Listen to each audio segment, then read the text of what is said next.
This is the kind of film you find when you go dumpster diving in rich neighborhoods. You find movies funded by billionaires hoping to turn their wives into movie stars.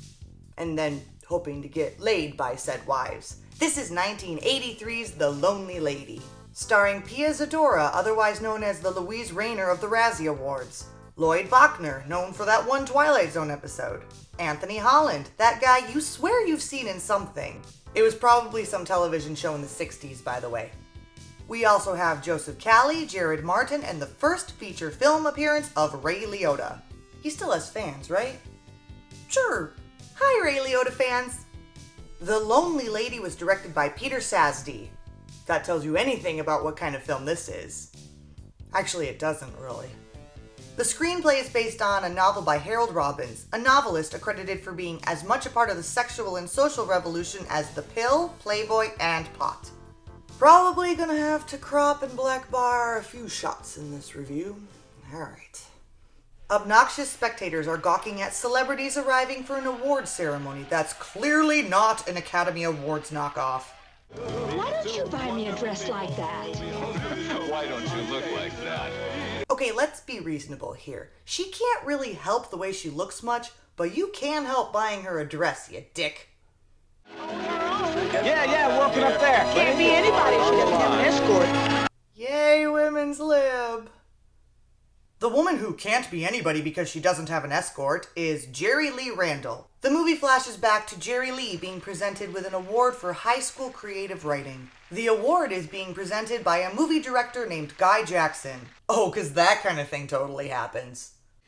When I sit at home and write my stories, well, sometimes it seems as if I'm talking to myself. Why is that funny? Jerry Lee asks her mother if she can go to a party. Mom makes Jerry Lee's boyfriend promise to have her home by 1 a.m. Can we drop you off? No, I've got my car. Are you sure? You kind of sound like you forgot. At the party, Jerry Lee dances with Walt, whose father is apparently a famous screenwriter named Walter Thornton. This impresses the pants off of Jerry Lee, as she is an aspiring writer herself. Jerry Lee's boyfriend tries to get Jerry Lee to leave the party with him, but Jerry Lee refuses. Who knew Dunkin' Donuts made mustard pumps? Walt promises to introduce Jerry Lee to his father, so they leave the party with Ray Liotta and a giggly girl. Ray and the girl begin making out in the back seat, and Jerry Lee is clearly uncomfortable. This does not stop Ray from breaking away from the giggly girl to cop a feel with Jerry Lee. It just gets more awkward when Ray begins pushing giggly girl's head down in his lap. Okay, men, pushing? Not sexy. Because you know what else isn't sexy? Vomit. It turns out Walter Thornton is not there, so for some reason Jerry Lee wanders into the yard, where she does not notice Ray and Giggly Girl swimming. So Ray throws Jerry Lee into the pool and then begins chasing her. She conveniently trips and he begins to assault her with a garden hose, but he is interrupted by the arrival of Walt Sr. Mom doesn't want to press charges because she can't afford the same types of lawyers the Beverly Hills boys can. Your daughter's been assaulted. But not raped. Because that makes all the difference. Thanks, Mom. Walter Thornton comes by to bring Jerry Lee her trophy back, and they begin talking about writing. I wish they'd talk about the writing of this script. Next thing we know, they're jogging while having intellectual literary conversations and going out to dinner. You know something? You're an extraordinary girl. That's not creepy. Never mind, it is a little creepy. Okay, it's one thing that she's a teenager and he's clearly 30, 40 years older than her, but then ask them how they met. Oh, yeah, my son wanted to get in her pants, so he brought her home. Then his friend tried to assault her with a garden hose. When I went to her house to tell her that I sent my son to another country to protect him from any charges, we fell in love. Oh, God. So they get married, and on their wedding night, he has issues. At a movie premiere, some asshole agent claims women can't write dialogue. What about Gertrude Stein or Dorothy Parker? Egghead, sweetheart. They don't count. Ah, yes, the ultimate snappy comeback. A year later, Jerry Lee has written a book that is now on the bestsellers list. At dinner, some actress tries to weasel her way into Walter's next picture. Who would want to be an actress? People who can act, maybe? It's obvious why you wouldn't understand. Walter offers Jerry Lee a position as his assistant in his next movie. Of course, no one takes her seriously because apparently pretty people can't write screenplays. The director, Guy Jackson, conveniently enough is the director from the high school awards ceremony. Although that is never mentioned at any point, so are we supposed to forget about that? Is that not supposed to be the same man? Could they just not think of another director's name, so now Guy Jackson is just every director in Hollywood? The leading lady of the film is having problems memorizing her lines, so while Jerry Lee is doing some rewrites, the makeup artist suggests that she rewrite the burial scene speech as well. Please tell me it's a scene where they bury the script of this movie. When Jerry Lee mentions the burial scene rewrite in front of Walter, he gets upset. It's what you're always telling me. Make the words work. Cut, condense, get a clear line. I wish this screenwriter had done a little more of that. Jerry Lee apparently has taken some big old speech of Walter's and cut it down to one word. Why? Finally, someone's asking the important questions.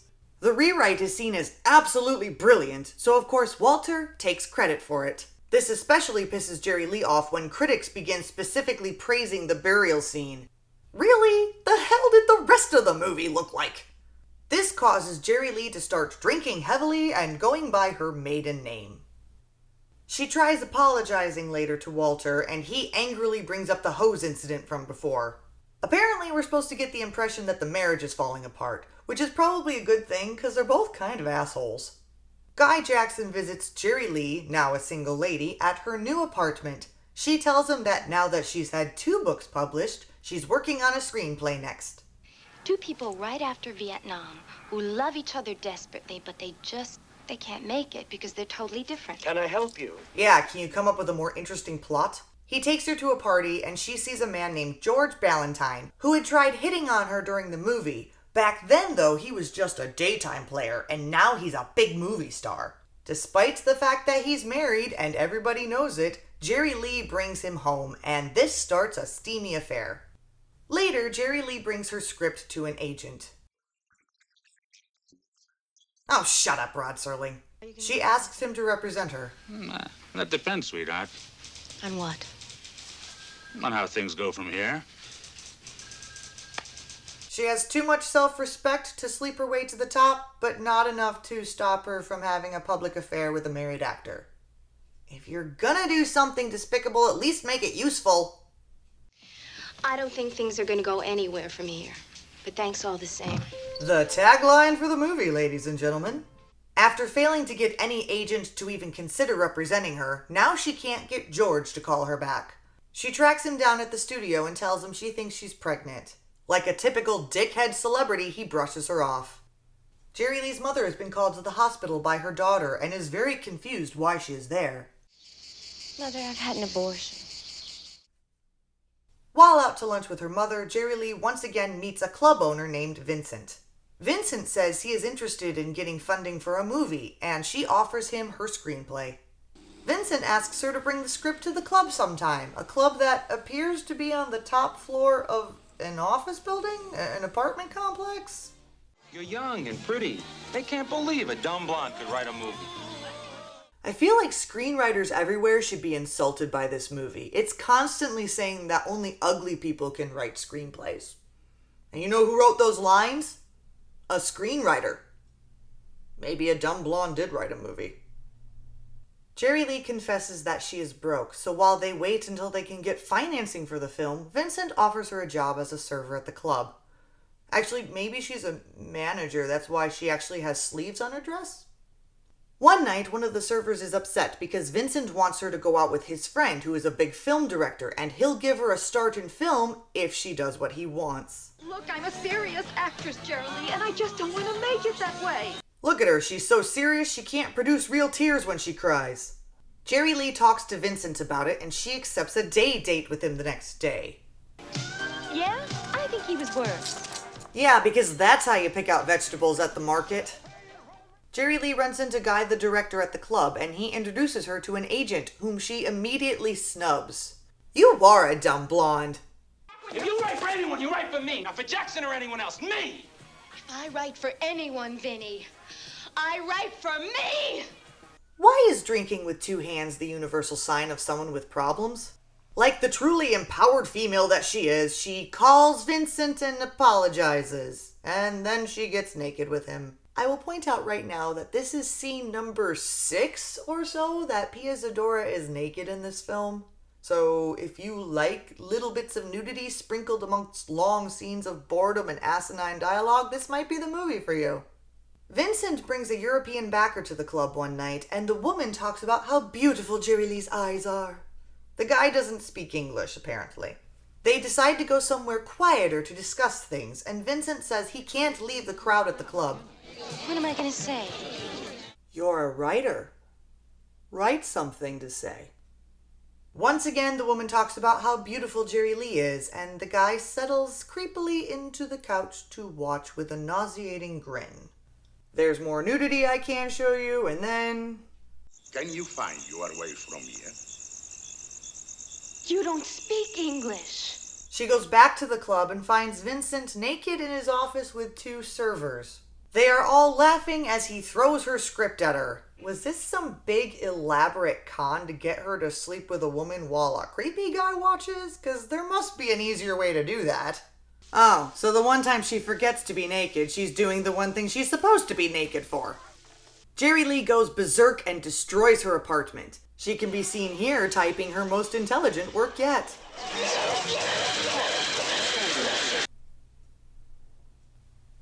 Jerry Lee's mother calls Walter because she can't afford the hospital.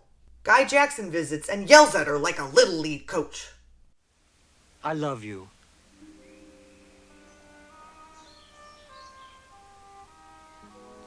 First of all, I'll point out that she's well enough to wear lipstick. Secondly, how empowering is it to women that it took an older married man to tell her that he loves her for her to come out of her state? After a recovery montage, Guy brings her a typewriter, so she begins writing. At least I'm writing about something I know for a change. So, you're writing about being naked a lot? Guy takes her script to another agent who has a particular producer in mind. This isn't that lousy first screenplay. This is me. It's my story. It's my child. It's a part of me. The agent offers to put together a package deal that the producer can't refuse, but it includes George Ballantyne as the lead. Yes, he'll be a very pretty Jerry Lee. They arrange a meeting between Jerry Lee and the producer. I hadn't expected someone quite as young or as pretty. Okay, Hollywood's a bunch of assholes. Move on. The producer introduces Jerry Lee to Joanne, whose brother is the vice president of the studio. Joanne invites Jerry Lee into the hot tub and sends the producer away. And I think we're supposed to get the impression that Pia Zadora gets naked again. But they don't show it this time. Who knew even the movie itself would get sick of a naked Pia Zadora? And we're back to the award ceremony from the beginning of the film. After a really corny speech, they announced that Jerry Lee won the Best Original Screenplay Award. Tradition has it that I should thank all those who had a part in helping to make the film.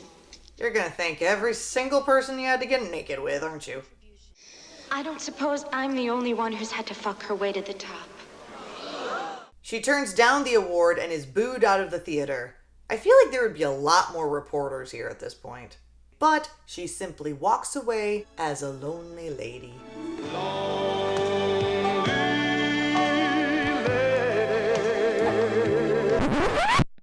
Dear God, where to start? I think I have my work cut out for me when it comes to explaining why this film's in the dumpster. You really only need to watch it to know for sure, but if that doesn't spell it out for you, check out the movie's trivia section on IMDb. Not only was this film's $5 million budget almost entirely provided by Pia Zadora's billionaire husband, he paid even more than that to Universal Studios to give it a theatrical release. A sneak preview of a rough cut of the film was laughed at and mocked by the audience, so the editors tried to cut everything that made everyone laugh, but when they did that, they had less than 45 minutes of a movie left, so they had to put it all back in. Really? They had 45 minutes of footage? The entire American marketing campaign was written by John Wilson, the founder of the Golden Raspberry Awards. You know, the opposite of the Oscars. That makes it worth noting that this film won 6 Razzie Awards that year, including Pia Zadora for Worst Actress only 1 year after winning her first Razzie for Butterfly. Hence why Pia Zadora is known as the Louise Rayner of the Razzie Awards. Louise Rayner is the only woman to win back-to-back Best Actress Oscars. Pia Zadora is the only woman to win back-to-back Worst Actress Razzies. That's an achievement. This is a movie dripping with irony and self-fulfillment.